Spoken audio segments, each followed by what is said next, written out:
예수님이 십자가에 돌아가시자 그동안 예수님을 따랐던 많은 무리들 그리고 제자들의 마음은 허전하였을 것입니다.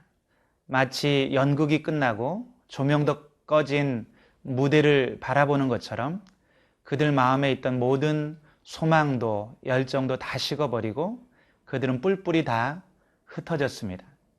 그러나 아리마대 사람 요셉과 몇몇 여인들은 끝까지 예수님의 시체를 가져다가 정성스럽게 장사 지내고 끝까지 예수님에 대한 사랑을 표현합니다.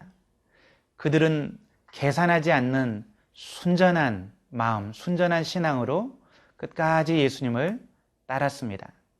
이 시간 오늘 본문 말씀 묵상하는 가운데 우리의 신앙을 돌아볼 수 있기를 원합니다. 저와 여러분의 신앙은 정말 순전한지 순수한지 생각해 보는 시간이 되기를 간절히 축원합니다.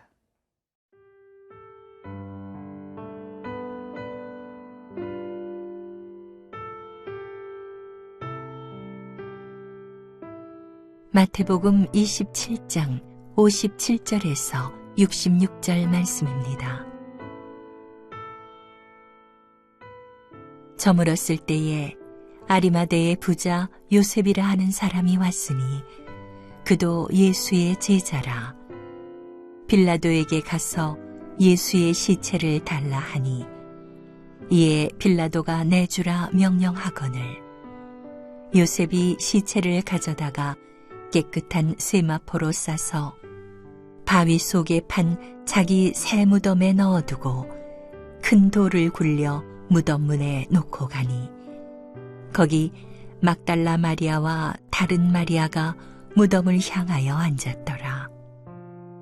그 이튿날은 준비일 다음 날이라. 대제사장들과 바리새인들이 함께 빌라도에게 모여 이르되 주여 저 속이던 자가 살아있을 때에 말하되 내가 사흘 후에 다시 살아나리라 한 것을 우리가 기억하노니 그러므로 명령하여 그 무덤을 사흘까지 굳게 지키게 하소서. 그의 제자들이 와서 시체를 도둑질하여 가고 백성에게 말하되 그가 죽은 자 가운데서 살아났다 하면 후의 속임이 전보다 더 클까 하나이다 하니 빌라도가 이르되 너희에게 경비병이 있으니 가서 힘대로 굳게 지키라 하거늘 그들이 경비병과 함께 가서 돌을 인봉하고 무덤을 굳게 지키니라. 예수님이 십자가에서 돌아가시고 난 후 아무도 예수님의 시체를 처리하는 일에 관심이 없었습니다. 참 이 시체를 처리하는 문제는 모두에게 난감한 문제였을 것입니다. 그런데 이때 아리마대 사람 요셉이 빌라도에게 찾아옵니다. 그리고 예수님의 시체를 요구합니다. 누가복음 23장 50절 51절 말씀을 보면 이 아리마대 사람 요셉은 산헤드린 공회원이었습니다. 그는 부유한 사람이었고 영향력 있는 사람이었습니다.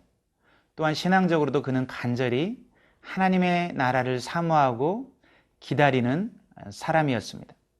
이런 그가 빌라도에게 찾아와서 예수님의 시체를 요구한다는 것은 쉬운 일이 아니었을 것입니다.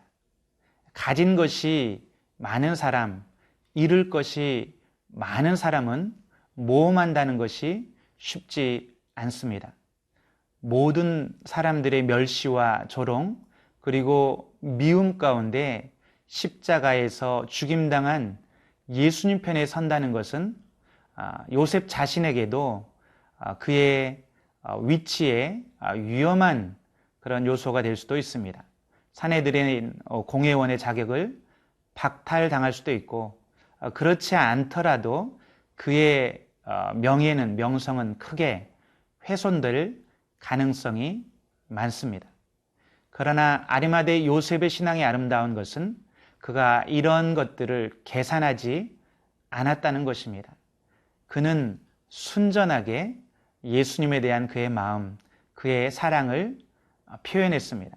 또 누가복음에 보면 산헤드린 공회에서 예수님에 대한 재판이 열릴 때 오직 요셉만이 반대표를 던졌다고 말하고 있습니다. 그는 참으로 아름다운 신앙을 가진 사람입니다.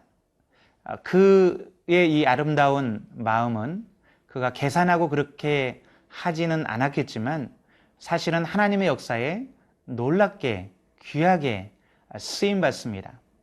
여러분 생각해 보십시오. 만약 예수님의 제자들이 와서 예수님의 시체를 요구해서 가져갔다면 많은 사람들이, 특별히 대제사장이나 장로들이나 서기관들이 예수님의 부활을 믿을 수 있었겠습니까? 아마 그들은 제자들이 예수님의 부활을 조작했거나 거짓말을 하고 있다고 말했을 것입니다.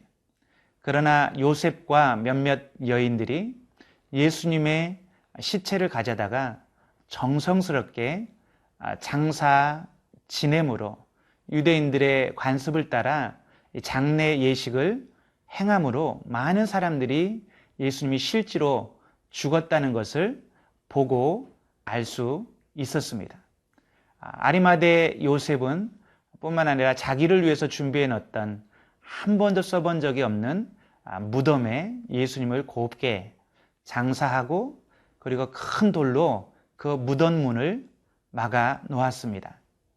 모든 사람들은 예수님이 분명히 죽어서 장사되는 모습을 보았고 그리고 그 굴에 들어가는 모습을 보았습니다. 그러므로 예수님이 부활하셨을 때 누구도 왈가왈부할 수 없었습니다. 대제사장이나 서기관, 로마 군병들이 예수님의 부활을 의심하지 할 수 없었습니다. 사랑하는 성도 여러분, 계산하지 않는 신앙, 순수한 신앙으로 오늘을 살아가십니까? 우리는 예수님을 믿을 때도 적당한 거리를 두고 예수님을 믿는 것이 나에게 어떤 유익이 있는지 계산하며 따라가고 있지는 않습니까? 예수님의 그 아름다우시고 순전한 모습을 바라보고 순전하게 사랑하는 저와 여러분이 되기를 간절히 축원합니다. 매일매일 일상 속에서 우리가 예수님을 이렇게 따를 때 우리의 삶을 통해 하나님께서 놀라운 일들을 행하실 것입니다.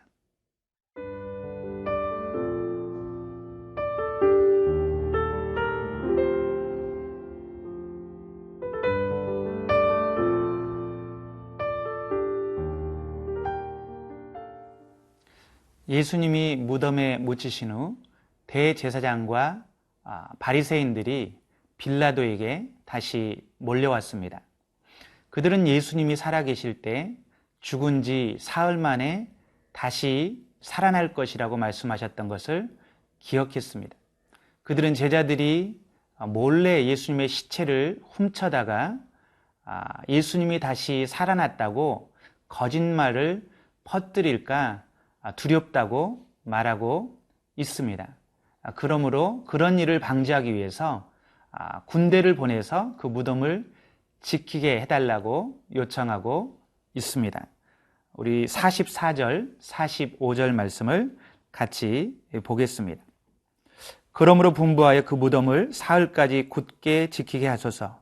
그의 제자들이 와서 시체를 도적질하여 가고 백성에게 말하되 그가 죽은 자 가운데서 살아났다 하며 후에 속임이 전보다 더 클까 하나이다 하니. 그들의 마음이 얼마나 초조하고 불안한지 알 수 있습니다. 또한 그들이 얼마나 치밀한지 알 수 있습니다. 아마 그들의 마음 속에 불법을 행하고 나서 불안과 초조가 찾아왔던 것 같습니다. 그들은 이번 기회에 예수님을 통해서 일어났던 이 운동에 씨를 말리고 싶었던 것 같습니다. 그래서 그들은 로마 군인들을 보내서 그 무덤을 굳게 지키게 합니다. 그런데 오늘 본문 말씀을 통해서 우리는 두 가지 사실에 놀라게 됩니다. 첫 번째는 그들이 인간적인 방법으로 하나님의 계획, 하나님의 구원의 놀라운 계획을 막으려 하면 할수록 하나님의 능력, 이 하나님의 이 구원의 놀라운 계획이 더 드러나게 된다는 것입니다. 그들이 오히려 예수님의 무덤을 굳게 지켰기 때문에 예수님의 부활은 더 확실한 사실로 오늘날 인정되게 되었습니다. 하나님께서는 인간이 아무리 하나님의 계획을 막으려 한다 할지라도 사망 권세를 이기고 무덤 문을 열고 예수님을 부활시키실 수 있는 그런 능력의 하나님이 되십니다. 어떠한 그런 절망적인 상황에서도 꿋꿋이 하나님은 하나님의 뜻을 이루어가는 분이십니다. 사랑하는 성도 여러분, 오늘 여러분의 삶 가운데 마치 예수님의 무덤 문이 돌로 굳게 막혀 있는 것처럼 모든 상황이 굳게 닫혀 있고 막혀 있는 상황이 있습니까? 하나님의 부활의 능력을 신뢰하시기 바랍니다. 하나님은 얼마든지 사망 권세를 파하시고 그리고 새로운 생명으로 새로운 빛으로 이 부활의 능력을 행하실 수 있는 분입니다. 여러분의 삶에 새로운 문을 여실 수 있는 분입니다. 두 번째로 우리가 놀라게 되는 것은 바리새인과 대제사장은 예수님의 부활을 이렇게 염려하면서 부활이 일어나지 못하도록 준비하는데 막상 예수님의 살아생전에 예수님이 부활하실 것이라고 예언하신 것을 그렇게 자주 들었던 제자들은 전혀 예수님의 부활에 대해서 어떤 기대도 하고 있지 않다는 사실입니다. 우리도 혹시 하나님의 약속의 말씀을 그렇게 많이 주셨는데 말씀보다는 현실을 바라보며 믿음으로 살기보다 우리의 현실과 또 상식을 의지해서 살고 있지는 않습니까? 믿음은 하나님의 약속을 붙드는 것입니다. 오늘 또 저와 여러분이 하나님이 우리에게 주신 약속, 하나님 나라에 대한 산소망을 붙들고 약속을 믿고 살아가는 하루가 되기를 간절히 축원합니다. 기도하시겠습니다. 살아계신 하나님, 하나님이 우리를 사랑하실 때 전혀 계산하시지 않으시고 우리의 있는 모습 그대로 사랑하시고 하나님의 전부를 주셨는데 우리는 하나님을 믿을 때, 하나님을 따를 때 너무나 계산하고 또 하나님으로부터 받을 것만 바라보며 신앙생활하고 있음을 고백하며 다시 한번 용서를 구합니다. 아리마대 요셉과 마리아의 순전한 믿음을 허락하여 주시옵소서. 하나님으로부터 받을 것 때문이 아니라 하나님 자신을 사랑하게 하시고 예수님의 아름다우심을 날마다 사모하며 나아가는 우리가 되게 도와 주시옵소서. 감사하며 예수님의 이름으로 기도드렸습니다. 아멘.